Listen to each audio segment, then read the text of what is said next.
പത്തനംതിട്ടയിൽ അമ്മയുടെ ഒത്താശയോടെ 13 വയസ്സുകാരെ ബലാത്സംഗം ചെയ്ത കേസിൽ അമ്മയും ആൺ സുഹൃത്തും അറസ്റ്റിൽ. റാന്നി അങ്ങാടി സ്വദേശി ജെയ്മോനും പെൺകുട്ടിയുടെ അമ്മയുമാണ് അറസ്റ്റിലായത്. 2024 സെപ്റ്റംബറിലായിരുന്നു പീഡനം.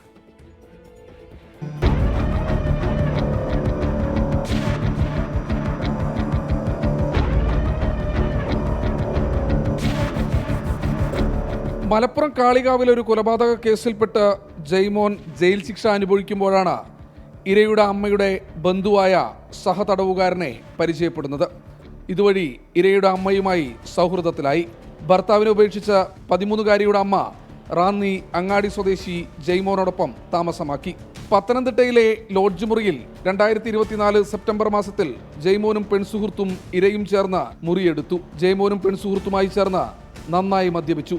ശേഷം അമ്മ നോക്കി നിൽക്കെ 13-കാരിയെ കടന്നുപിടിച്ച് മുറിയിൽ വെച്ച് ബലാത്സംഗം ചെയ്തു.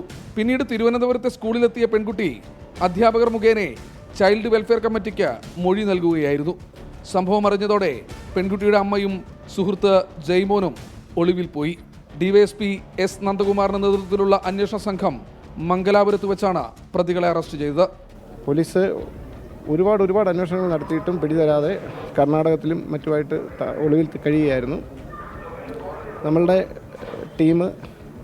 പോലീസ് ടീം ഇതിനൊരു പ്രത്യേക ടീം ഉണ്ടാക്കിയിരുന്നു. അവർ വളരെ സമർത്ഥമായി അന്വേഷിച്ച് ഇയാളുടെ ഒളിയിടം മംഗലാപുരത്ത് നിന്നും കണ്ടെത്തുകയും 2 ദിവസമായിട്ട് മംഗലാപുരത്ത് തമ്പടിച്ച് അവർ അതിലേക്ക് ഈ പ്രതികളെ 2 പേരെയും അറസ്റ്റ് ചെയ്ത് കൊണ്ടുവരിച്ചു.